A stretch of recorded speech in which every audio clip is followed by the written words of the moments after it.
बहुत समय पहले की बात है। एक छोटे से गांव में एक निर्धन किसान रहता था। उसका नाम माधव था।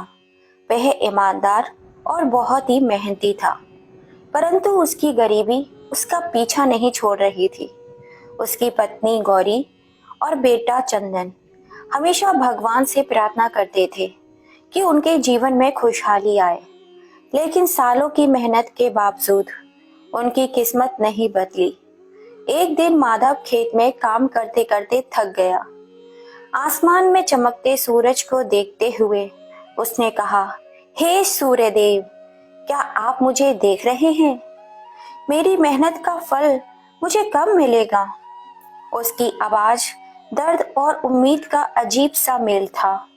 अचानक आसमान में से बादल घिर आए, तेज हवाएं चलने लगी और एक अद्भुत घटना हुई। सूरज की किरणें जमीन पर केंद्रित हो गईं। उसमें से एक तेजस्वी प्रकाश पुंज प्रकट हुआ।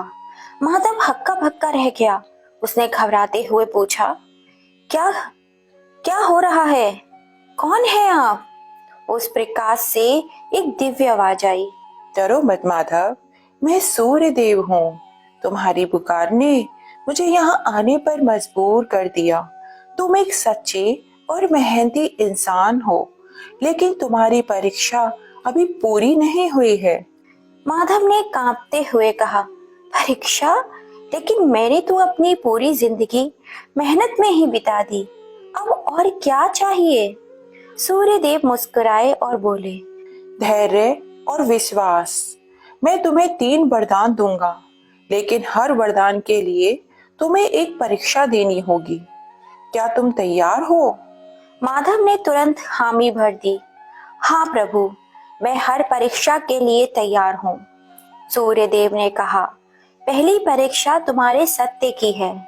तुम्हें इस गांव में सबसे अमीर व्यक्ति के पास जाना होगा और उसे अपनी कठिनाई बतानी होगी। देखो, वह तुम्हारी मदद करता है या नहीं। माधव को यह सुनकर थोड़ा अजीब तो लगा। उसने सोचा, क्या अमीर लोग भी किसी की मदद करते हैं? लेकिन वह सूर्यदेव की बात मानकर गांव के अमीर जमींदार ठाकुर के पास गया। माधव ने हाथ जोड़कर कहा, ठाकुर साहब, मैं बहुत कठिनाई में हूँ। मेरे पास कुछ भी नहीं बचा है। क्या आप मेरी मदद करेंगे? ठाकुर साहब ने उसे ऊपर से नीचे तक देखा और हंसते हुए बोले, तुम्हारी मदद? हाँ हाँ हाँ, गरीबों की किस्मत में सिर्फ मेहनत और दुख है। जाओ यहाँ से, परेशान मत करो मुझे। माधव का दिल टूट गया, लेकिन उसने झूठ का सहारा नहीं लिया। वह सीधे सूर्यदेव के पास लौट आया और बोला, हे प्रभु, मैं असफल हो गया। सूर्यदेव मुस्कुराए, नहीं नहीं माधव, तुमने सत्य की राह नहीं छोड़ी। यही तुम्हारी जीत है। तुम्हें पहला वरदान मिलता है, तुम्हारी फसल हमेशा अच्छी होगी। सूर्यदेव ने कहा, अब तुम्हारी दूसरी परीक्षा, त्याग की। क्या तुम अपने लिए सबसे प्रिय चीज का त्याग कर सकते हो? माधव ने कहा, प्रिय चीज? मेरे पास तो कुछ भी नहीं है। सूर्यदेव बोले, हर व्यक्ति के पास कुछ ना कुछ होता है जो उसे बहुत प्रिय होता है। सोचो माधव, सोचो। तो तुरंत बैल की याद आई। वह बैल उसका साथी था जो हर दिन उसके साथ खेत जोतता था। उसने बैल की तरफ देखा और उसकी आंखें नम हो गई, लेकिन उसने ठान लिया कि अगर त्याग करना ही है तो वह अपने प्रिय बैल का बलिदान देगा। उसने सूर्यदेव से कहा, प्रभु, मैं अपने बैल का त्याग करने को तैयार हूँ। सूर्यदेव ने उसकी निष्ठा देखकर कहा, तुमने त्याग की सच्ची भावना को समझा है। मैं तुम्हें दूसरा वरदान देता हूँ, तुम्हारा परिवार हमेशा सुखी रहेगा। सूर्यदेव ने कहा, अब आखिरी परीक्षा सहनशीलता की है। तुम्हें इस गांव में सभी लोगों के बुरे शब्द सहने होंगे और फिर उन्हें माफ करना होगा। यह सुनकर माधव के मन में डर बैठ गया।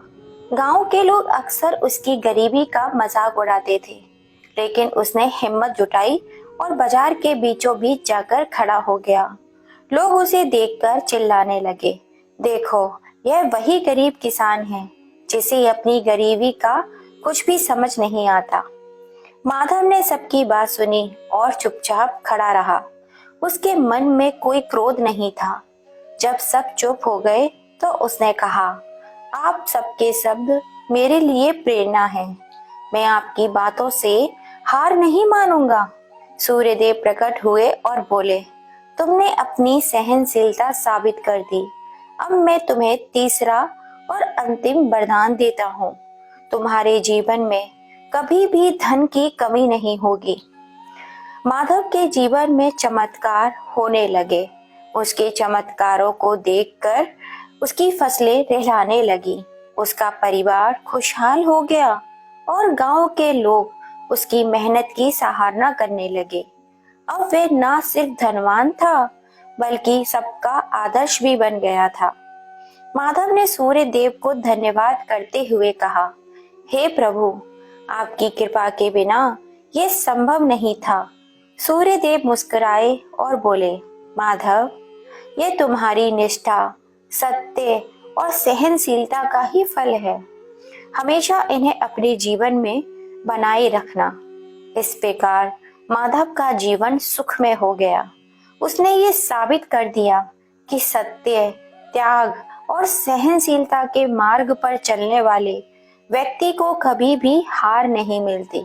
बोलो भगवान सूर्यदेव की जय। हर हर महादेव। जय शिव शंभू।